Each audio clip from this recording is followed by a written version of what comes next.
Hello, good evening, welcome. स्वागत है आप सभी का द जियो क्लास में। कैसे हैं आप सभी लोग? आशा है कि आप सभी लोग अच्छे से होंगे, अच्छे से पढ़ रहे हैं। हम लोग अपने सीयूईटी पीजी ज्योग्राफी 2025 के फ्री लेक्चर सीरीज का नेक्स्ट लेक्चर आज करने जा रहे हैं, जिसमें हम लोग डिस्कस करेंगे पॉपुलेशन ग्रोथ डिटर्मिनेंट्स के बारे में। यानी कि आज से, वैसे तो 2 दिन पहले हमने जब रेसिस स्टार्ट किया था तो हमने कह दिया था कि हम लोग ह्यूमन ज्योग्राफी में, पॉपुलेशन ज्योग्राफी में आगे बढ़ रहे हैं।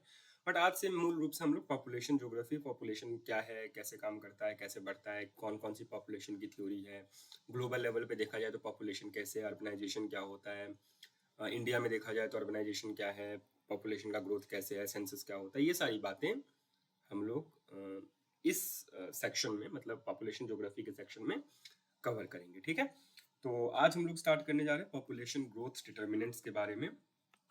देखो, पॉपुलेशन पे जो ये समझने की बात है कि जो पॉपुलेशन पे क्वेश्चन होंगे वो तीन उससे आते हैं, तीन प्रकार से आते हैं। पहला होता है डेटा बेस्ड क्वेश्चन, जिसमें आपको पूछ लेगा कि कहाँ पे सेक्स रेशियो ज्यादा है, कहाँ पे सेक्स रेशियो कम है, कहाँ पे क्या ज्यादा है, क्या कम है। तो इसके बारे में जो चीजें हैं वो आपको मैं, जब सारी चीजें हो जाएंगी, जब एग्जाम के पास पहुंचेंगे, तो डेटा वाले जो मैक्सिमम क्वेश्चन है उस समय करने की कोशिश करेंगे। आपको मैं डेटा शीट भी प्रोवाइड करूंगा जिसमें इंपॉर्टेंट डेटा होगा, जिससे कि क्वेश्चन आने के चांस रहेंगे। दूसरा जो क्वेश्चन आता है इसमें, वो थ्योरीज पे आता है। पॉपुलेशन के 2-3 थ्योरी हैं, उस थ्योरी से क्वेश्चन पूछा जाता है कि हाँ बताओ, उस थ्योरी के बारे में बताओ। थ्योरी से भी अक्सर क्वेश्चन पूछा जाता है। तीसरा जो पार्ट है, वो तीसरा सेक्शन है पॉपुलेशन के बारे में, मतलब फर्टिलिटी क्या होता है, मोर्टिलिटी क्या होता है, इन सब, मतलब पॉपुलेशन से रिलेटेड जो टर्म्स हैं उससे संबंधित क्वेश्चन पूछे जाते हैं। तो ये तीन ब्रॉड जो इस ट्री के ब्रांचेस हैं उसको हम लोग कवर करने की कोशिश करेंगे। तो आज का जो क्लास है वो पॉपुलेशन ग्रोथ क्या होता है, कैसे डिटरमाइन करते हैं, क्या क्या उसके फैक्टर्स होते हैं, इन सारी चीजों पे हम लोग बात करेंगे। ठीक है, तो अच्छा, दूसरी बात, आज की क्लास को या पॉपुलेशन ज्योग्राफी की क्लास को सुनना जरा ध्यान से। अगर सुन लिए होगे, क्योंकि डेटा बेस्ड चीजें नहीं है अभी, डेटा तो याद करना पड़ेगा। सुन लिए रहोगे तो याद रहेगा, आइडिया रहेगा, एंड वो आपका क्वेश्चन कभी गलत नहीं होगा। तो इस बात पे फोकस करना है कि जो मैं कह रहा हूं उसको ध्यान से सुनो। आपका नोट्स प्रिपेयर हो रहा है, साथ के साथ आप मुझे नोट्स भेजो। बहुत सारे बच्चे जो क्लास कर रहे थे कल, उनको मैंने मेल भी ड्रॉप किया है। आप लोगों ने मुझे होमवर्क नहीं भेजा है, कोई नोट्स नहीं भेजा है, आपका कोई अपडेट नहीं है, तो प्लीज लेट मी नो कहाँ हो, ठीक हो, कुछ दिक्कत हो रही है प्रिपरेशन में, कुछ एक्स्ट्रा सपोर्ट चाहिए, कुछ भी इस तरह की बात है तो please let me know. Okay, तो ये नहीं कि लेक्चर देख के भाग गया। अगर आप मेरे साथ चल रहे हो लेक्चर में तो रिस्पॉन्सिबिलिटी थोड़ी मेरी भी है कि आपको गाइड करता रहूँ हर स्टेप पे। तो लेट के मत देखना ये क्लास, थोड़ा बैठ के टेबल चेयर पे या फिर जैसे भी आप बैठ के आगे अपना सिस्टम, लैपटॉप, फोन, मोबाइल रख के तब देखना, नोट्स बनाते हुए। ठीक है, चलो आगे बढ़ो। देखो, पॉपुलेशन ग्रोथ की बात करें तो सबसे पहले एक चीज आप लोग समझो, पॉपुलेशन डेटा आता कहाँ से है। कभी कभी हो जाता है, चलो। तो पॉपुलेशन डेटा आता कहाँ से है, डेटा का सोर्स क्या होता है पॉपुलेशन में? तो देखो, 2-3 चीजें हैं जो कि उसके बारे में तो वैसे बाद में भी जिक्र होगा, लेकिन फिर भी जान लो। पहला होता है हमारा सेंसस। सेंसस होता है जनगणना। सेंसस में क्या होता है? ट्रू इन्यूमरेशन, मतलब जितने लोग प्रेजेंट हैं उस जगह पे, जैसे इस देश में जितने लोग प्रेजेंट हैं, एक एक आदमी को जाके काउंट किया जाता है। ठीक है, सबको काउंट किया जाता है, सबकी नंबरिंग की जाती है, 1 2 3 4 ऐसे करके काउंटिंग की जाती है। ओके, इसको कहते हैं जनगणना। तो पहला तो सबसे इंपॉर्टेंट डेटा का जो सोर्स है हमारे सेंसस के लिए, वो पॉपुलेशन की स्टडी करने के लिए, वो है सेंसस। दूसरा है हमारा वाइटल रजिस्ट्रेशन। वाइटल रजिस्ट्रेशन क्या होता है कि दुनिया, हमारे जीवन में जो वाइटल इंपॉर्टेंट घटनाएं होती हैं, क्या, जन्म, बच्चे का जन्म, बच्चे की शादी, अनफॉर्चुनेटली अगर हो जाए तो उसका डाइवोर्स, उसकी डेथ, है ना। तो इन सारी चीजों का जो रजिस्ट्रेशन होता है उसको हम लोग वाइटल रजिस्ट्रेशन कहते हैं। तो क्योंकि अगर कंट्री में इस तरह का रूल है कि वाइटल रजिस्ट्रेशन कंपलसरी है, मैंडेटरी है, करना ही पड़ेगा आपको, तो उस देश में हमको करंट डेटा मिलता रहता है कि कितने जन्म हो रहे हैं, कितनी मृत्यु हो रही है। तो वाइटल रजिस्ट्रेशन भी एक इंपॉर्टेंट रोल प्ले करता है। ठीक है, तीसरा क्या है? तीसरा है हमारा, जिसको कहते हैं सैंपल सर्वे। सैंपल सर्वे क्या होता है? सैंपल सर्वे इंडिया में एनएसएस होकर के एक संस्था है, ये सब करते हैं, इसके बारे में भी जानेंगे। बट सैंपल सर्वे क्या होता है कि हम लोग फील्ड में जाते हैं, मान लो हमको पॉपुलेशन जानना है इंडिया का, तो कुछ सेक्सुअल इश्यूज जानना है इंडिया में, कुछ एरिया में जाएंगे, वहां के लोगों को काउंट करेंगे, वहां के लोगों के बारे में जानकारी जुटाएंगे एंड उसको फिर जनरलाइज कर देंगे साइंटिफिक मेथड से कि हाँ मान लो 1 करोड़ लोग हैं तो हमने इतने लोगों का सैंपल किया, उसमें पूछा क्या है नहीं है, उसके बेसिस पे हमने प्रिडिक्ट किया, बताने की कोशिश की, ये सारी बातें। तो ये 3 तरीकों से हमें पॉपुलेशन का, मूल रूप से इन 3 तरीकों से हम लोग डाटा लेते हैं पॉपुलेशन से संबंधित। यहाँ पे कुछ टर्म्स मैंने हिंदी में भी यूज किए हैं सो दैट आपको, हिंदी वालों को उतनी तकलीफ ना हो। ओके, पॉपुलेशन ग्रोथ का क्या मतलब है? एक पॉपुलेशन अगर बायोज्योग्राफी में देखो तो क्या था, इंडिविजुअल था, इंडिविजुअल को ग्रुप को पॉपुलेशन कहते हैं। तो पॉपुलेशन ग्रोथ का क्या मतलब है कि पहले एक इंडिविजुअल था, अब 2 इंडिविजुअल हो गए, इन दोनों ने शादी कर ली, इनके बच्चे हो गए, ठीक है, इनके ऐसे बच्चे हो गए, तो क्या हो गया, पॉपुलेशन में जो इंडिविजुअल्स हैं इनके नंबर में इंक्रीज हुआ। तो increase in the number of living being in a area, in a society, उसको क्या कहा जाता है, उसको पॉपुलेशन का ग्रोथ कहा जाता है। ठीक है, इतना समझे। पॉपुलेशन को लगभग 2000 साल लगे, है ना, 100,000 ईयर, अभी बहुत हजार साल लगे 1 बिलियन तक पहुंचने में, 100 करोड़ में पहुंचने में, लेकिन उसके बाद सिर्फ 200 साल में वो 700 करोड़ के आसपास पहुंच गया। नवंबर 2022 में हमारी जो जनसंख्या है वो वर्ल्ड की 8 बिलियन यानी 800 करोड़ को क्रॉस कर चुकी है। ठीक है, यानी पॉपुलेशन का हम लोग पिछले 200 सालों में हमने रैपिड ग्रोथ देखा है, बहुत तेजी से उसका ग्रोथ होते हुए हमने देखा है। अब ये एक चार्ट है कि 1800 में 1 बिलियन पे थे, उसके 127 साल बाद, ये देखना जरा ध्यान से, 127 साल बाद 2 बिलियन पे पहुंचे। कितना साल लगा डबल होने में इसको? 127 साल लगा। ठीक, 1 बिलियन और ऐड होने में सिर्फ 14 साल लगे, उसके 1 बिलियन ऐड होने में सिर्फ 13 साल लगे, फिर 12 साल लगा, 12 साल लगा, 11 साल, फिर थोड़ा बढ़ा, टाइम बढ़ा, ऐसे हम लोग प्रेडिक्ट कर रहे हैं कि टाइम आने वाले समय में बढ़ेगा। तो पिछले 200 सालों में क्या समझें कि बहुत तेजी से हम लोग बढ़े हैं। ठीक, बढ़ते कैसे हैं, या फिर पॉपुलेशन में वृद्धि कैसे होती है, या पॉपुलेशन कम कैसे होता है? तो सबसे पहले हम लोग देखते हैं नेचुरली पॉपुलेशन कैसे बढ़ेगा? बर्थ हो जाए, बच्चे का जन्म हो जाए, तो बच्चे का जन्म होगा संसार में तो क्या होगा, पॉपुलेशन बढ़ेगी। ठीक, पॉपुलेशन कम कैसे होगा? डेथ हो जाए। ये दो क्या है, एक नेचुरली, दोनों क्या है, नेचुरल इवेंट है, तो रियलिटी है। ठीक है, यानी बर्थ एंड डेथ होना ही है। तो कोई भी मान लो कि ये ग्रुप है, ये कंट्री है, यहाँ पे लोग हैं, ठीक है, जन्म हुआ बच्चे का तो पॉपुलेशन क्या होगा, बढ़ेगा, और डेथ हुआ बच्चे का तो क्या होगा, या फिर जब भी इंसान का डेथ होगा तो क्या होगा, पॉपुलेशन घटेगा। ठीक है, यानी जन्म क्या दर्शाता है, जन्म दर्शाता है पॉपुलेशन के ग्रोथ को, मृत्यु क्या दर्शाता है, मृत्यु दर्शाता है पॉपुलेशन के डिक्लाइन को। अब नेट कैसे होगा, मान लो किसी जगह पे 100 लोग हैं, एकदम आसान भाषा में समझाता हूँ, यहाँ पे 1 साल में 10 लोगों का जन्म हुआ और 4 लोगों की बेचारे की मृत्यु हो गई, तो यहाँ का नेट नेचुरल ग्रोथ कैसे होगा? देखो आगे जो ये सब लिखा हुआ है ना, ये सब बातें लिखी हुई जो आम आसान शब्दों में मैं तुम्हें बताने की कोशिश कर रहा हूँ। नेट नेचुरल ग्रोथ कैसे होगा, नेट ग्रोथ कैसे होगा, 100 जो पहले था पॉपुलेशन, 1 साल बीता, 10 बच्चों ने जन्म लिया, वो पॉपुलेशन में ऐड होंगे और 4 लोगों की मृत्यु हो गई, तो ये पॉपुलेशन में क्या होगा, कम हो जाएगा। तो यानी कि 1 साल बाद पॉपुलेशन में कितनी वृद्धि हुई, 106 हुआ, है ना, पहले कितना था, 100 था, तो ये जो 6 है, this is the growth of population in that year. इसको क्या कहते हैं, इसको कहते हैं प्राकृतिक वृद्धि, the natural growth. Natural growth किस पे डिपेंड किया, नेचुरल ग्रोथ डिपेंड किया किसी स्थान का, वहां के बर्थ और डेथ पे।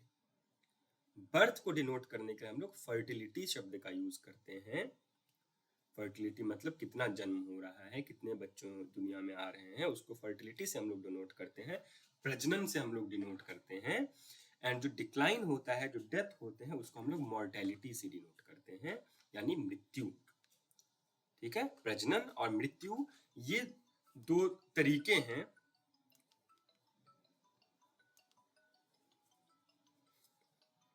एक सेकेंड, ये 2 तरीके हैं आपका क्या करने का, ये 2 तरीके होते हैं किसी स्थान के नेचुरल ग्रोथ को प्रेडिक्ट करने का। ठीक है, ठीक समझे।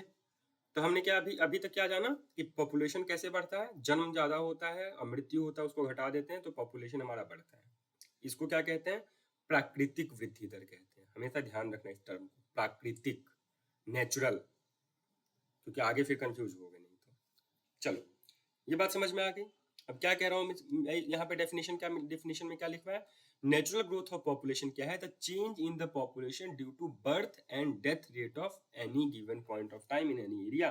फॉर्मूला क्या होता है, natural growth is equal to total population, यहाँ पे देखो इसको, ये सभी ध्यान मत रखना, total population plus birth minus death, इसको नेचुरल ग्रोथ कहते हैं। ठीक है, दूसरा हमारा होता है, अब मान लो कि ये एरिया है, यहाँ पे ऐसे बच्चे का जन्म हो रहा है, लोग मर रहे हैं, बट दूसरे एरिया से भी तो यहाँ पे लोग आएंगे और यहाँ के लोग किसी और एरिया में चले जाएंगे, पॉपुलेशन ग्रोथ तो ऐसे भी हो सकता है। जैसे एग्जांपल लो दिल्ली का, दिल्ली में जो लोग रह रहे हैं वो तो रह ही रहे हैं, उनके बच्चों का जन्म हो रहा है, लोगों की मृत्यु हो रही है, तो उसके कारण क्या हो रहा है, नेचुरल ग्रोथ उनका हो रहा है। लेकिन दिल्ली में बाहर से भी तो लोग आते हैं, दूसरे स्टेट से भी तो लोग आके बसते हैं, उनका भी पॉपुलेशन वहाँ ऐड होगा, और यहाँ से दिल्ली को छोड़ के भी कई लोग मान लो कनाडा चले जाते हैं, है ना, तो यहाँ का पॉपुलेशन डिक्लाइन कम होगा। समझिए इस बात को, समझिए, क्या समझिए। एक है हमारा नेचुरल ग्रोथ, नेचुरल ग्रोथ किस पे डिपेंड कर रहा है, हमारे बर्थ पे और हमारे डेथ पे। एंड दूसरा शब्द मैंने क्या बताया, एक्चुअल ग्रोथ, कुल वृद्धि, एक्चुअल वृद्धि। एक्चुअल वृद्धि कैसे डिनोट करेगा, मृत्यु, जन्म, यहाँ पे कितने लोग आ रहे हैं और यहाँ से कितने लोग बाहर जा रहे हैं, इन चार चीजों पे डिपेंड करेगा। ये क्वेश्चन आता है, लोग गलत करते हैं। नेचुरल में दो ही चीज होती है, बर्थ और डेथ, बर्थ ज्यादा डेथ कम, बर्थ ज्यादा डेथ जो भी है। और टोटल में क्या होता है, बर्थ से बढ़ा, डेथ से कम हुआ, इमिग्रेशन, आए जो लोग हैं माइग्रेट करके दूसरे जगहों से, माइग्रेशन पे बाद में बात करेंगे, आए जो लोग हैं वो ऐड होते हैं और जो गए हैं वो सब्सट्रैक्ट होते हैं। तो फॉर्मूला अगर आपको बताना हो कि एक्चुअल ग्रोथ ऑफ पॉपुलेशन कैसे होता है, तो एक्चुअल ग्रोथ ऑफ पॉपुलेशन के करने के लिए हम कैसे करते हैं, बर्थ को ऐड करते हैं पॉपुलेशन में, डेथ को सब्सट्रैक्ट करते हैं, इन माइग्रेशन जो वहां पे लोग आए हैं उसको ऐड करते हैं, एंड आउट माइग्रेशन इसको हम लोग सब्सट्रैक्ट करते हैं। ठीक है, तो हमें क्या मिल जाता है, हमें मिल जाता है वहां का क्या, growth, population, natural growth, total growth. तो नेचुरल की अगर मैं बात करूं फिर से, कैसे है ये, पॉपुलेशन, ठीक है, प्लस जन्म, बर्थ, ये याद रखना, देखो बार बार बता रहा हूं इसीलिए, माइनस मृत्यु, डेथ, याद रखेगा। दूसरा कौन सा है, टोटल, टोटल में क्या होता है, population plus birth minus death plus इन माइग्रेशन, आने वाले लोग, माइनस आउट माइग्रेशन, जाने वाले लोग। ये दो फॉर्मूला याद रखोगे, इस पे क्वेश्चन हम पूछेंगे बाद में। ठीक है, 10 बजे 10 एमसीक्यू या वीकली एमसीक्यू में इस पे क्वेश्चन बनेगा, पूछेंगे। अब देखो दूसरा है positive natural growth, positive natural growth and negative natural growth. अब ये एकदम अंडरस्टैंडिंग वाली बात है। मान लो दो कंडीशन है, 100 पॉपुलेशन था, 100 लोग थे साल के स्टार्टिंग में, ठीक है, यहाँ पे 20 लोगों का जन्म हुआ एंड 5 लोग मरे, तो नेट पॉपुलेशन ग्रोथ यानी नेचुरल पॉपुलेशन ग्रोथ कितने का हुआ, 115। अब देखो पहले 100 थे, उसमें 15 ऐड हो गए, यही हुआ। इसको कहते हैं पॉजिटिव नेचुरल ग्रोथ, इसको क्या कहते हैं, पॉजिटिव नेचुरल ग्रोथ। जब भी पॉजिटिव नेचुरल ग्रोथ होगा, एक स्थान की जनसंख्या क्या होगी, उस स्थान की जनसंख्या बढ़ेगी। ठीक है, अगला क्या है, अगला है मान लो कि 100 बच्चे थे, वहां पे एक साल में 20 बच्चों का जन्म हुआ, और वहां पे मान लो कोरोना जैसी कोई महामारी फैली हुई है, 30 लोग मर गए, तो लास्ट में कितने बचेंगे साल के अंत में, 90 लोग। अब इसमें क्या हुआ है, देखो 10 लोग कम हो गए हैं, जितने से पॉपुलेशन स्टार्ट हुआ था उस साल का, उसमें से और 10 कम हो गए हैं। इसको कहते हैं नेगेटिव पॉपुलेशन ग्रोथ, इसको भी ग्रोथ कहते हैं। दो शब्दों का प्रयोग आने वाले समय में हम लोग बहुत करेंगे। पहला है ग्रोथ, दूसरा है डेवलपमेंट। ठीक है, ग्रोथ क्या होता है? ग्रोथ होता है आपका क्वांटिटेटिव चीज, संख्यात्मक चीज। ठीक है, इसमें पॉजिटिव भी हो सकता है ग्रोथ, कम भी हो सकता है, क्योंकि ये क्वांटिटी में दोनों को, बढ़ने को भी हम ग्रोथ कहते हैं, घटने को भी हम ग्रोथ कहते हैं। बढ़ने को हमेशा पॉजिटिव ग्रोथ कहते हैं, घटने को हमेशा नेगेटिव ग्रोथ कहते हैं। ग्रोथ कैसा है? क्वांटिटेटिव है। दूसरा शब्द आता है डेवलपमेंट। डेवलपमेंट क्या है? क्वालिटेटिव है, मात्रात्मक नहीं है, ये गुणात्मक है, क्वालिटेटिव है। इसलिए डेवलपमेंट कभी नेगेटिव नहीं हो सकता। Development can never be negative. ठीक है, डेवलपमेंट हमेशा पॉजिटिव टर्म में यूज होता है, लेकिन ग्रोथ पॉजिटिव और नेगेटिव टर्म में यूज होता है। ग्रोथ फिर क्या? क्वांटिटेटिव है, मात्रात्मक है और संख्यात्मक है, और डेवलपमेंट हमारा क्वालिटेटिव है, गुणात्मक है, हमेशा पॉजिटिव ही होगा। तो positive natural growth and negative natural growth समझ के, अब दूसरा आता है positive total growth and negative total growth. अब ये तो समझ ही गए, इसमें बर्थ डेथ है। अगर इस फॉर्मूला का यूज करके तुम्हारा पहले साल के शुरू में 100 था और साल के अंत में 110 हो जाए, पॉजिटिव में बढ़े, तो उसको पॉजिटिव टोटल ग्रोथ कहते हैं। वहीं अगर कम हो जाए इन सबको ले देके, उसको नेगेटिव टोटल ग्रोथ कहते हैं। इतनी बात याद रखोगे? इतनी बात एकदम ये बेसिक है। देखो, अगर तुमको ये नहीं याद रहा तो आगे मॉडल्स वगैरह करेंगे और जो चीजें करेंगे तुमको, अगर ये फर्टिलिटी, मोर्टिलिटी, बर्थ, डेथ का हम लोग, बर्थ के लिए मैं आगे से कई बार फर्टिलिटी शब्द का यूज करूंगा, मृत्यु के लिए हम लोग मोर्टिलिटी शब्द का यूज करेंगे। अगर ये आपको क्लियर नहीं है यहाँ तक तो आगे चीजें समझ में नहीं आएंगी। नहीं समझ में आया तो कमेंट करके पूछ लेना या दोबारा से देख लेना, क्योंकि मैंने बहुत अच्छे से एक्सप्लेन कर दिया है कि नेचुरल ग्रोथ क्या है एंड टोटल ग्रोथ क्या है, पॉजिटिव ग्रोथ क्या है एंड नेगेटिव ग्रोथ क्या है, पॉजिटिव नेचुरल क्या है, नेगेटिव नेचुरल क्या है, एंड पॉजिटिव टोटल क्या है, नेगेटिव टोटल क्या है। ये 5-7 चीजें पता होनी चाहिए। ठीक बात है ना? यूपी के लोगों के लिए सब भाषा में बताएंगे, जिस भाषा में कहोगे उस भाषा में वो बात करेंगे, चैट जीपीटी से पूछ के। चलो, अगला हम लोग आते हैं फर्टिलिटी पे। फर्टिलिटी पे हम लोग क्या जानने की कोशिश करेंगे? क्या होता है भाई साहब ये, और कौन कौन से तत्व प्रभावित करते हैं इसको, किसी स्थान के प्रजनन दर को या फिर फर्टिलिटी को। ठीक है, ठीक है, चलो आगे देखो क्या कह रहे हैं, इसमें क्या कहने की कोशिश कर रहे हैं। फर्टिलिटी दर का क्या मतलब है? कितना जन्म हो रहा है। जन्म को कैसे नापते हैं कि यहाँ पे ये इतने सारे लोग थे, फिर इतने सारे लोगों के जन्म को नापने के जो तरीके हैं उसको हम लोग फर्टिलिटी या फर्टिलिटी दर कहते हैं। जन्म के दर को, बर्थ के रेट को फर्टिलिटी रेट से डिनोट किया जाता है। हर साल 5 साल पे कितने बच्चे जन्म ले रहे हैं, सिर्फ जन्म ले रहे हैं, उसको हम लोग फर्टिलिटी रेट से नापते हैं। नापने के 2-3 तरीके मैं आपको बता रहा हूँ विद फॉर्मूला। पहला क्या है आपका? क्रूड बर्थ रेट, इसको CBR कहा जाता है। ध्यान से सुनिएगा।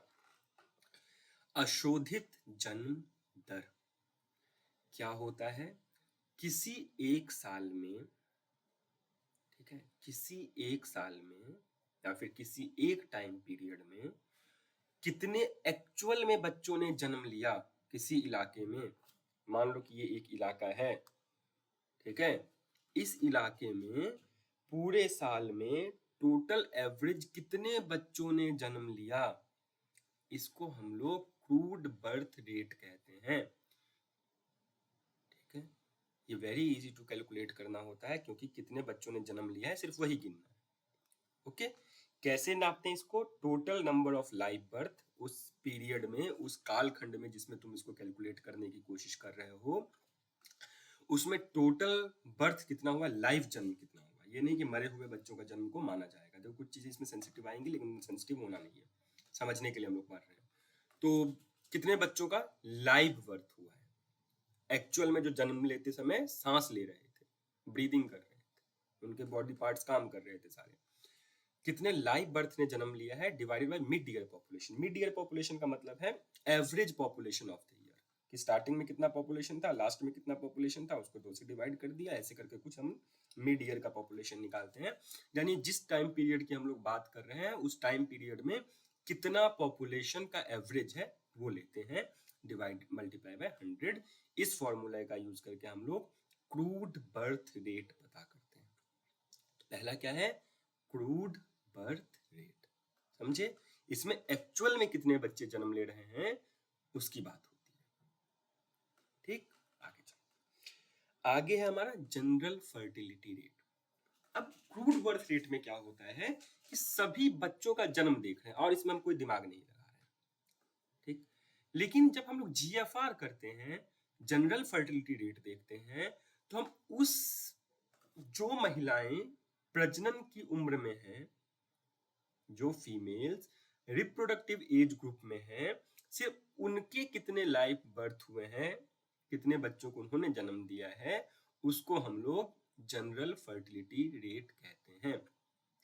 उसमें क्या था, टोटल कोई भी जन्म दे रहा है हम लोग काउंट कर रहे हैं, हमको क्या लेना देना है, कितने बच्चे आ रहे हैं दुनिया में, बस उससे काउंट करना देना। जीएफआर में क्या होता है, ग्रॉस जनरल फर्टिलिटी रेट में, इसमें हम लोग क्या करते हैं, जो रिप्रोडक्टिव एज में फीमेल्स हैं, जो कि यूजुअली कहीं कहीं पे 15 से 45 माना जाता है, कहीं कहीं पे 15 से 49 माना जाता है सॉरी, यानी जो चाइल्ड बियरिंग एज है, जिसमें वो प्रजनन कर सकती हैं स्त्री, उस एज में कितने बच्चों ने जन्म लिया है, उस एज ग्रुप के लोगों ने कितने बच्चों को जन्म दिया है, जब उसको मेजर हम लोग करते हैं उसको जनरल फर्टिलिटी रेट कहते हैं, जीएफआर।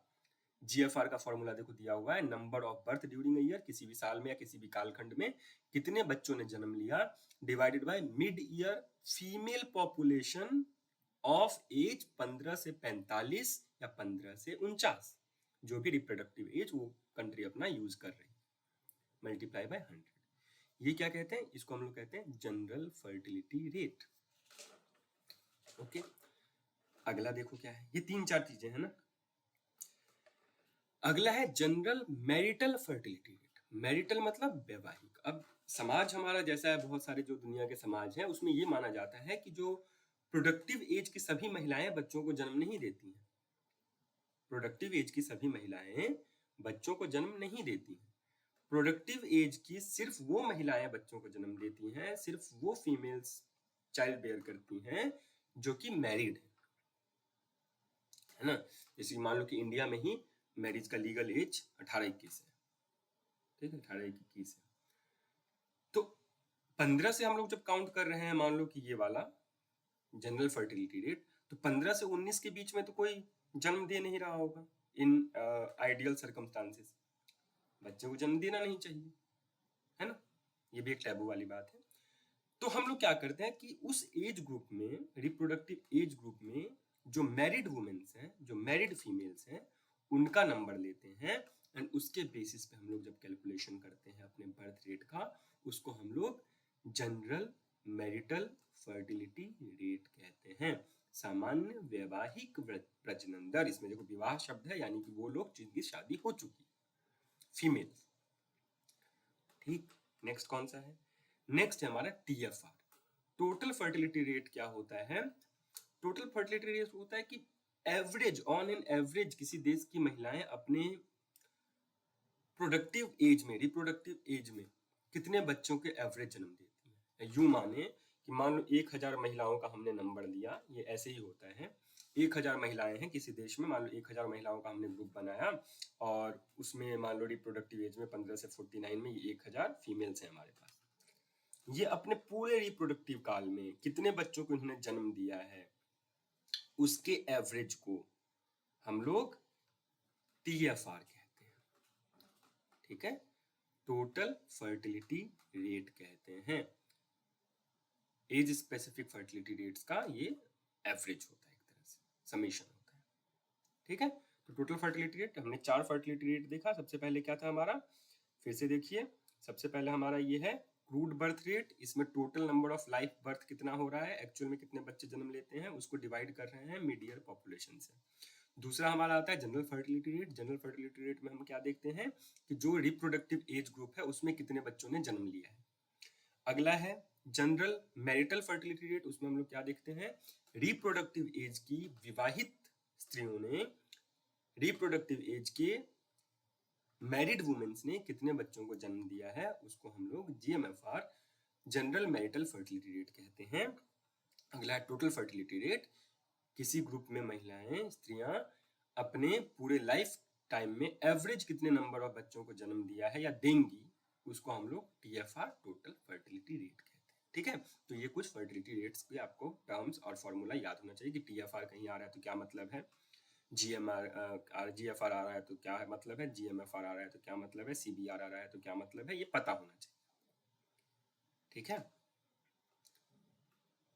ये कुल प्रजनन दर है हिंदी के लिए, बाकी सबका तो मैंने लिख ही दिया है।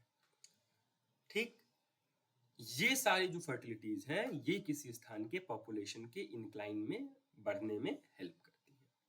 ठीक है, याद रहेगा ये। आगे चलो, ये वही समझाया हुआ कि 1000 महिलाओं को हमने लिया, वो अपने लाइफ टाइम में कितने बच्चों को जन्म दे सकती हैं, उसके बारे में ये बात है। नेक्स्ट, फैक्टर कौन कौन से हैं जो अफेक्ट करते हैं फर्टिलिटी को? कई सारे फैक्टर्स हैं वैसे तो, उसमें से कुछ फैक्टर्स को मैंने लिस्ट किया है, कुछ आप सोचना। पहला है सोशल एंड रिलीजियस कस्टम। कई समाज में क्या होता है, अधिक बच्चों को जन्म देना अच्छा माना जाता है। ठीक है, तो वो क्या करते हैं, जो प्रोटेक्टिव मेजर्स हैं उसका यूज नहीं करते हैं, तो बहुत सारे बच्चों को जन्म देते हैं। ठीक है, बहुत सारे समाज हैं, बहुत सारी सोसाइटीज हैं जिसमें ये प्रेवलेंट है। तो सोशल एंड इकोनॉमिक रीजन भी, कस्टमरी रीजन भी, पॉपुलेशन के ज्यादा होने का, या कुछ ट्रेडिशन में है कि आप ज्यादा बच्चे जन्म नहीं दें, अच्छा नहीं माना जाता है, तो उसके कारण क्या होता है, कहीं का फर्टिलिटी ज्यादा हो सकता है, कहीं का फर्टिलिटी कम हो सकता है। दूसरा है एज ऑफ मैरिज। अब क्योंकि हमने देखा कि जो सोसाइटी है, जो बहुत सारी सोसाइटी है, उसमें बच्चों का जो जन्म है वो मैरिड वुमेन से देती है। ठीक है, बहुत सारे देशों में ऐसा नहीं भी होता है, टीनेज प्रेगनेंसीज और इस तरह की बातें भी देखने को हमें मिलती है कई सारी सोसाइटीज में। लेकिन यूजुअल हमने देखा है कि बहुत सारे मैक्सिमम सोसाइटीज में क्या है कि शादीशुदा जो फीमेल्स हैं वही बेबी प्रोड्यूस करते हैं। ठीक है, तो एज ऑफ मैरिज को अगर तुम डिले कर दोगे, अगर एज ऑफ मैरिज मान लो रिप्रोडक्टिव एज 15 से स्टार्ट हो रहा है, एज ऑफ मैरिज 30 है और 45-49 तक उनका प्रोडक्टिव एज है, तो उनके पास कम विंडो है, कम टाइम है, तो चाइल्ड प्रोड्यूसिंग जो कैपेसिटी है वो कम होगी। इवन इन मेल्स में की भी अगर बात करें तो अगर डिले मैरिज है, ठीक है, तो रिप्रोडक्शन कम वो करेंगे, ज्यादा नहीं करेंगे, है ना। तो इसके कारण हम क्या देखते हैं कि मैरिज का एज कितना है उसके बेसिस पे भी पॉपुलेशन फर्टिलिटी डिपेंड करती है। दूसरा इन्वायरमेंटल कॉजेस। इन्वायरमेंटल कॉजेस भी बहुत इंपॉर्टेंट रोल प्ले करता है। जैसे जो हॉट एंड ह्यूमिड कंडीशन में रहने वाली पॉपुलेशन है, they tend to produce more, उनकी फर्टिलिटी ज्यादा देखने को मिलती है हमें इन कंपेयर टू जो कोल्ड इन्वायरमेंट्स में रहती है। अब इस पे स्टडीज बहुत सारी हैं। अगला क्या, इकोनॉमिक फैक्टर। देखा क्या गया है कि जैसे गरीब है, ठीक है, पॉवर्टी ज्यादा है जिस सोसाइटी में, वो बच्चे को ज्यादा प्रोड्यूस करते हैं। क्यों? क्योंकि उनका मानना है, अब ये मार्क्स के मॉडल में हम लोग देखेंगे कि उनका मानना है कि बच्चे अधिक होंगे तो काम अधिक करेंगे, वो काम अधिक करेंगे तो घर में पैसा अधिक आएगा, घर में पैसा अधिक आएगा तो हमारी स्थिति सुधरेगी। तो और जो डेवलप्ड सोसाइटी है जिसमें बहुत सारा पैसा है, बहुत सारी सुख सुविधाएं हैं, उनमें जो फर्टिलिटी है वो कम हो गई है, तो वो कहते क्या करेंगे बच्चे लेके, जियो खाओ पियो मस्त रहो, एक बच्चा काफी है, उनके पढ़ाई लिखाई पे हम लोग ध्यान दिया जाए। ठीक है, या मिडिल क्लास कोई फैमिली है तो वो क्या सोचती है, अगर ज्यादा बच्चे होंगे तो ज्यादा खर्च होगा, इतनी तो हमारी कमाई ही नहीं है ना। बहुत सारी इस तरह का भी वो है, तो वो भी इकोनॉमिक फैक्टर डिपेंड करता है। आगे level of literacy and awareness. अब ये एक इंपॉर्टेंट रोल प्ले करता है कि लोग पढ़े लिखे नहीं है, अवेयर नहीं है, तो they tend to produce more, क्योंकि उनको प्रोटेक्टिव मेजर्स के बारे में नहीं पता है कि कैसे कंट्रोल किया जाए, बर्थ कंट्रोल के बारे में नहीं पता है, तो उसके कारण फर्टिलिटी बढ़ती है। एज एंड सेक्स स्ट्रक्चर, ये पिरामिड हम लोग देखेंगे, इसमें क्या देखते हैं कि मान लो किसी इलाके में बुजुर्ग लोगों की आबादी ज्यादा है, ओल्ड एज पॉपुलेशन ज्यादा है, तो वहां पे क्या होगा, वहां पे फर्टिलिटी कम होगी। या फिर मेल्स बहुत ज्यादा है, फीमेल्स की संख्या बहुत कम है, तो वहां पे फर्टिलिटी क्या होगी, कम होगी, है ना। वहीं यूथ पॉपुलेशन है, यूथ पॉपुलेशन होगा तो क्या होगा, फर्टिलिटी ज्यादा होगी। तो ये भी एक इंपॉर्टेंट फैक्टर है। तो ये था हमारा फर्टिलिटी के बारे में। नेक्स्ट है मोर्टिलिटी। मोर्टिलिटी क्या होता है, death of a life person, खत्म हो गया। यूएन डिफाइन करता है death is permanent disappearance of all evidence of life at any point of time after birth has taken place. ये बहुत इंटरेस्टिंग डेफिनेशन मुझे लगती है कि यूएन क्या कह रहा है, डेथ क्या होता है कि जन्म के बाद किसी भी समय पे उसके लाइफ के सारे एविडेंस समाप्त हो जाए, ठीक है, उसको हम लोग डेथ कहते हैं। तो डेथ भी उसको हम लोग मोर्टेलिटी से डिनोट करते हैं। मोर्टेलिटी को मेजर करने के लिए भी दो तीन चीजें हैं, जैसे CDR, crude death rate. Crude death rate क्या है, number of death during a year, यानी कुल मिला के उस साल में कितने लोग मरे हैं। उसको मेजर कैसे करते हैं, number of death divided by total population of mid year. इसको हम लोग CDR कहते हैं, क्रूड डेथ रेट कहते हैं। नेक्स्ट क्या है, age specific death rate. Age specific death rate में क्या होता है कि किसी एज, अब फर्टिलिटी में क्या है, फर्टिलिटी विल मेजॉरिटी जो डिपेंड करेगी वो फीमेल्स पे करेगी, उनके रिप्रोडक्टिव एज पे करेगी। लेकिन मृत्यु तो किसी का भी हो सकता है, 1 साल का, महीने का, 1 दिन का बच्चे का भी। अब 1 दिन का भी बच्चे का डेथ हो रहा है तो वो मॉर्टेलिटी है। लाइव बर्थ हुआ बच्चे का, लाइव बर्थ हुआ, जब वो पैदा हुआ उस समय वो लाइव था, तो ये हमारी फर्टिलिटी में काउंट होगी, बर्थ में काउंट होगा, लाइव बर्थ में काउंट होगा। लेकिन 2 घंटे बाद उसकी मृत्यु हो गई, परमानेंट डिसअपियरेंस ऑफ लाइफ हो गया, तो क्या है, 1 महीने का बच्चा, 1 दिन भी नहीं उसको हुआ था, कुछ घंटों में उसकी डेथ हो गई, तो ये फर्टिलिटी एंड मॉर्टिलिटी दोनों हो गया सेम डे। तो एज स्पेसिफिक डेथ रेट क्या होता है कि किसी भी, मान लो कि 0 से 6 वर्ष के लोगों में कितनी डेथ की रेट है, या फिर 70 से 80 वालों में कितनी डेथ की रेट है, तो उसको हम लोग एज स्पेसिफिक डेथ रेट कहते हैं। जन्म के बाद किसी भी समय पे मृत्यु को हम लोग क्या कहते हैं, उसको हम लोग एज स्पेसिफिक डेथ रेट कहते हैं। तो इसको मेजर ASDR इसको कहते हैं, number of death in particular age. Age उस एज ग्रुप में कितनी वो है, divide by number of person living in that age group, उस एज ग्रुप में कितने लोग हैं। मान लो कि तुमको एज स्पेसिफिक डेथ रेट निकालना है 0 से 10, चलो 0 से 10 साल सोचो, 40 से 50 साल के लोगों का, 50 से 60 साल के लोगों का, तो तुम कैसे नापोगे कि 40 से 50 से 60 साल के लोगों में कितनी डेथ हुई है उस पर्टिकुलर एज ग्रुप में, डिवाइड बाय एक्चुअल में उनकी जनसंख्या कितनी है, कितने लोग हैं, मल्टीप्लाई बाय 100। ऐसे करके हम लोग क्या करते हैं, ऐसे करके हम लोग एज स्पेसिफिक डेथ रेट निकालते हैं, ठीक है। कौन कौन से फैक्टर प्रभावित करते हैं मृत्यु को, बायोलॉजिकल कारण, कुछ जगहों के लोग ज्यादा जीते हैं, कुछ लोग कम जीते हैं। पुअर हेल्थ, मान लो हेल्थ फैसिलिटी अच्छी नहीं है, कोविड जैसी महामारी आ गई है ना, हेल्थ कंडीशन हमारी, इम्यूनिटी अच्छी नहीं है, हॉस्पिटल्स अच्छे नहीं है, तो डेथ हो जाएगी। फूड शॉर्टेज, खाने की उपलब्धता नहीं है, खाना ही अवेलेबल नहीं है। देखा है हमने प्राचीन काल में ऐसे फेमाइन आते थे, हमारे देश में भी ऐसी सूखा पड़ता था, ऐसी भूखमरी होती थी कि बहुत ज़्यादा। बंगाल फेमाइन आप अगर गूगल पे जाके सर्च करके पढ़ोगे तो देखो कितनी भयावह दयनीय स्थिति थी, ठीक है। तो फूड शॉर्टेज एक इम्पॉर्टेंट कारण है। आगे पुअर सैनिटेशन, साफ सफाई नहीं रखते हैं, मान लो गंदा पानी है, पानी उनको अच्छा नहीं मिल रहा है, सैनिटेशन नहीं है, तो गंदा पानी पियेंगे क्या होगा, गंदा पानी पियेंगे तो मृत्यु होगी, जॉन्डिस होगा, टाइफाइड होगा, वाटर बॉर्न अलग अलग डिसीज होंगे, डायरिया होगा, कॉलरा होगा, बहुत सारी चीज़ें होंगी, तो उसके कारण क्या होता है, मृत्यु होती है। जैसे ओपन डिफेकेशन की बात होती थी पहले, तो ओपन में लोग जाते थे तो उसके कारण बीमारियां होती थी। तो इसी कारण देखो गवर्नमेंट ने क्या किया, स्वच्छ भारत अभियान लाया, और पता नहीं हर घर जल योजना लाई सॉरी। तो सैनिटेशन इंपॉर्टेंट रोल प्ले करता है। एपिडेमिक, महामारी ही आ गया, कोविड आ गया है ना, पहले चेचक आता था, स्मॉल पॉक्स, पूरा पॉपुलेशन साफ कर देता था। प्लेग आता था, पूरा पॉपुलेशन साफ कर देता था, हजारों लोग मर जाते थे। एपिडेमिक, वॉर, युद्ध, अभी देखो इसराइल हमस वाला चल रहा है, कुछ कुछ यूक्रेन और रशिया का चल रहा है ना, कितने लोगों की मृत्यु उसमें हो गई बिना किसी मतलब के। वॉर्स, डिजास्टर, सुनामी आ गया जापान में, हजारों लोगों की मृत्यु हो गई है ना। तो ये सारे जो फैक्टर्स हैं वो क्या करते हैं, मोर्टेलिटी को इम्पैक्ट करते हैं, ठीक है। आगे देखते हैं माइग्रेशन। तो ये क्या था, ये नेचुरल का था, देखो नेचुरल ग्रोथ का था। अब टोटल ग्रोथ में क्या था, माइग्रेशन, यानी आने वाले लोग और यहाँ से जाने वाले लोग। तो माइग्रेशन क्या होता है, पॉपुलेशन चेंज में इंपॉर्टेंट रोल प्ले करता है। बर्थ डेथ से ज्यादा आने जाने वाले लोग भी इसमें इंपॉर्टेंट रोल प्ले करते हैं। तो इसमें दो चीजें आती है, इमिग्रेशन, इमिग्रेशन और एमिग्रेशन। एक ई से स्टार्ट होता है, एक आई से स्टार्ट होता है, ठीक है। जहां से लोग निकलते हैं उसको कहते हैं प्लेस ऑफ ओरिजिन, उत्पत्ति का स्थान। जहां पे लोग जाते हैं उसको हम लोग क्या कहते हैं, उसको हम लोग कहते हैं प्लेस ऑफ डेस्टिनेशन। ठीक है, ये दो चीज समझे। प्लेस ऑफ ओरिजिन का है जहां से लोग आ रहे हैं, प्लेस ऑफ डेस्टिनेशन क्या है जहां पे लोग जा रहे हैं। ठीक, अब इस केस में हम लोग क्या देखते हैं, यहां से पॉपुलेशन यहां जा रही है, तो ये एक आदमी है, मान लो गब्बर सिंह। गब्बर सिंह रामपुर को छोड़ के मान लो बीहड़ में जा रहा है, तो ये रामपुर उसका प्लेस ऑफ ओरिजिन हुआ, और ये जो बीहड़ है चंबल का, वो क्या हुआ, प्लेस ऑफ डेस्टिनेशन। तो यहाँ पे क्या होगा, यहाँ से यहाँ से क्या हो गया, यहाँ से एमिग्रेशन होगा और यहाँ पे इमिग्रेशन होगा। किसका, गब्बर सिंह का। गब्बर सिंह जहां से बाहर जाता है वहां से एमिग्रेशन होता है, बाहर जहां से जाता है उसको कहते हैं प्लेस ऑफ ओरिजिन, और जहां जाके वो बसता है वहां को कहते हैं प्लेस ऑफ डेस्टिनेशन, जो चंबल का इसका इलाका है बिहार।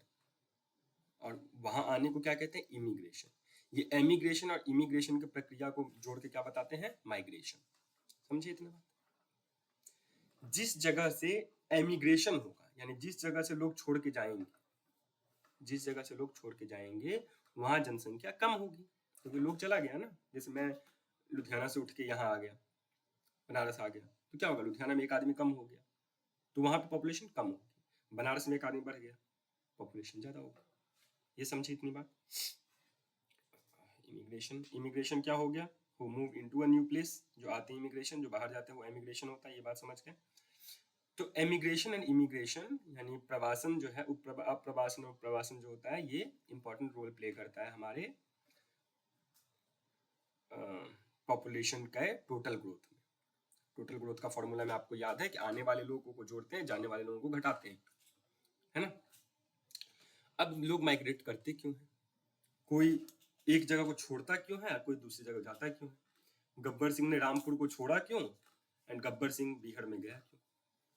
तो गब्बर सिंह अगर मान लो रामपुर में होता तो उसको पुलिस पकड़ लेती, तो ये पुलिस पकड़ना उसके लिए क्या है, पुश फैक्टर। ध्यान से सुनना, गड़बड़ नहीं होना चाहिए push factor and pull factor कभी भी आगे क्वेश्चन, ठीक है। रामपुर में क्या था, पुलिस पकड़ लेती, है ना, ठाकुर उसको मार देता, जय वीरू से मरवा देता। अच्छा, फॉर द रेफरेंस जिनको नहीं पता, ये मैं शोले का रेफरेंस दे रहा हूँ, शोले देख लेना जब टाइम मिले। एक डाकू है, ठीक है, ये भी बताना पड़ता है। तो मान लो कि अगर वो रामपुर में रहता है हमारा गब्बर, तो क्या होता, जय वीरू उसको मार देते, पुलिस उसको पकड़ लेती, गांव वाले उसको धो देते, उसका लाइफ का क्या था, खतरा था। दूसरा, नौकरी नहीं थी बेचारे के पास, तो उसको क्या हो गया, रामपुर छोड़ना पड़ा। तो वो फैक्टर जो किसी भी आदमी को उसके स्थान को छोड़ने पे मजबूर कर दे, वो फैक्टर, वो कारक जो किसी व्यक्ति को अपना प्लेस ऑफ ओरिजिन, अपना उत्पत्ति का स्थान छोड़ने के लिए विवश कर दे, 2000 पुश फैक्टर। 2000 उसको क्या कहते हैं, उसको पुश फैक्टर कहते हैं। ठीक, अब रामपुर से तो गब्बर सिंह निकल गया, रामपुर से गब्बर सिंह निकल गया, अब कहाँ जाए, तो सोचा कि जहां मुझे सुरक्षा मिले, यानी जहां मुझे पुलिस ना पकड़े, जहां पे अपना मैं डाकू वाला बिजनेस अच्छे से कर सकूं, जहां पे मेरा बिजनेस अच्छा हो सके। तो कहाँ उसको जगह मिली, उसको जगह मिली बिहार, चंबल का बिहार, है ना, बैडलैंड टोपोग्राफी, बोला वहीं जाके छुपते हैं। तो वहां उसको क्या हुआ, सिक्योरिटी मिली, बिजनेस अपॉर्चुनिटी मिली। तो ये क्या था उसके लिए, उसने कहा कि हाँ यहीं आ जाओ, यही अच्छा है। तो वो कारक जो किसी व्यक्ति को अपनी तरफ खींचता है, वो कारक जो किसी व्यक्ति को अपनी तरफ खींचता है, उसको कहते हैं पुल फैक्टर, खींचना। और जो फैक्टर उसको बाहर भगाने को मजबूर करता है, वो होता है पुश फैक्टर। जहां पे पुश फैक्टर लगता है वहां से आउट माइग्रेशन होता है, लोग बाहर जाते हैं। और जहां पे पुल फैक्टर होता है वहां पे लोग अंदर आते हैं, इन करते हैं, इन माइग्रेशन होता है, इमिग्रेशन होता है। समझे, ये बात समझ में आई। इतने बच्चों वाली बातें मैंने बताई तुमको समझ में आना चाहिए। समझ गए, समझ गए।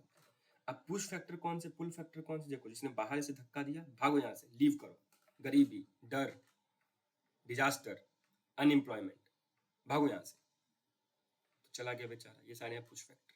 पुल फैक्टर कि वहां पे गरीबी थी, यहाँ पे जॉब मिल रहा है, वहाँ पे डर लगता था कहीं मेरे बच्चे किडनैप ना हो जाए। यहाँ पे सेफ्टी है, पुलिसिंग बहुत अच्छी है, तो यहाँ आ गए पुल फैक्टर। वहाँ पे क्या हुआ, दंगे होते रहते थे हमेशा, डर था कि मर ही ना जाए दंगे में, पुश फैक्टर। दूसरी जगह उसने देखा अरे यहाँ तो बहुत अच्छा है, यहाँ दंगे नहीं होते, सब मिलजुल के प्यार से रहते हैं, क्या हो गया, पुल फैक्टर। समझे, बंदिशें हैं तुम पे, तुम ये नहीं पहन सकते, वो नहीं पहन सकते, ये नहीं कर सकते, वो नहीं कर सकते, तुम कहोगे ये जगह छोड़ देते हैं, पुश फैक्टर। कोई जगह है बहुत अच्छा है, जो मर्जी पहनो, जैसे मर्जी रहो, जो मर्जी खाओ पियो, पुल फैक्टर।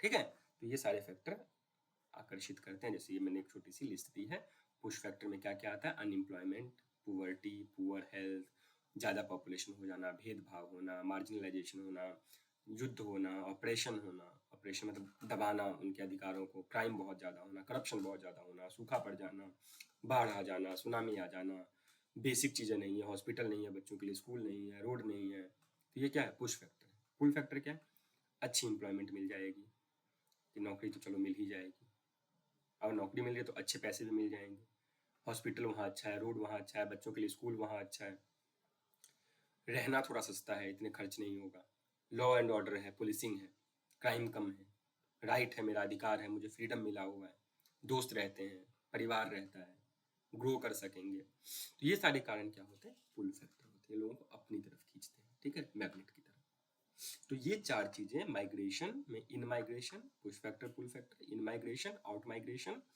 फर्टिलिटी एंड मोर्टिलिटी, ये सारे मिलके किसी स्थान के पॉपुलेशन को ग्रो करने में मदद करते हैं। ठीक है, समझ गए, ये था हमारा आज का क्लास। कल के ये देखो, ये अच्छे से देखो, जो जो मैंने बातें कही ना, जो जो चीजें बताई, बहुत सारी बातें आज मैंने बताई हैं, वो सारी बातें थोड़ा अच्छे से देख लेना, ठीक है। तो कल की क्लास में हम लोग यही फर्टिलिटी, मोर्टिलिटी, इन माइग्रेशन, आउट माइग्रेशन कर कर आके हम लोग कुछ थ्योरीज पढ़ेंगे, मॉडल्स एंड थ्योरीज में वो बहुत क्वेश्चंस आते हैं, तो पॉपुलेशन की कुछ थ्योरीज हम लोग पढ़ेंगे। और उसके बाद हम लोग माइग्रेशन के क्या होता है, स्टेप माइग्रेशन क्या होता है, चेन माइग्रेशन क्या होता है, ये सब थोड़ा माइग्रेशन के बारे में समझेंगे आगे आने वाली क्लासेस में, और फिर हम लोग बाकी चीज़ें देखेंगे, ठीक है। तो मुझे उम्मीद है कि आप लोगों को समझ आया, तो समझ में आता है, क्लास करते हो थोड़ा कमेंट कर दिया करो, तो मुझे पता लगे कि हाँ चलो तुमने देख के समझा है। और वीडियो को शेयर कर दो, लाइक कर दो, सब्सक्राइब कर लो। साथ में जो लोग test and mentorship program join नहीं किए हैं और करना चाहते हैं, तो आप ज्वाइन कर लीजिए, क्योंकि एक बार टेस्ट वगैरह स्टार्ट मैंने कर दिया तो फिर मैं लोगों को ऐड नहीं करूँगा, क्योंकि एक लिमिट तक ही मैं लोगों से 1 to 1 बात कर सकता हूँ, सभी से नहीं कर सकता। तो जो लोग भी ज्वाइन करना चाहते हैं तो उसका लिंक डिस्क्रिप्शन में दिया हुआ है, डिस्क्रिप्शन से आप डाउनलोड करके देख सकते हैं, ठीक है। तो मिलेंगे हम लोग नेक्स्ट क्लास में, तब तक अच्छे से पढ़ते रहिए। कल देव दीपावली है, ये रेगुलर वाला क्लास तो आएगा ही आज और कल 10 बजे 10 MCQ नहीं आएगा, सीधे हम लोग अब सैटरडे को मिलेंगे। आगे के सैटरडे को हम लोग MCQ सेशन के साथ मिलेंगे, वो लंबा वाला अपना अच्छे से करेंगे, कुछ 50-60 क्वेश्चन। और कल और परसों दोनों दिन हमारा यही क्लास रहेगा 9 बजे वाला। आज क्लास थोड़ा डिलेड है, थोड़ी देर में 10 बजे तक, 8:45 बजे तक अपलोड हो जाएगा, क्योंकि मैं रिकॉर्ड नहीं कर पाया था। तो मिलेंगे हम लोग आगे की क्लास में, तब तक के लिए थैंक यू सो मच। अच्छे से पढ़ते रहो, तैयारी अच्छे से करते रहो। जय हिंद।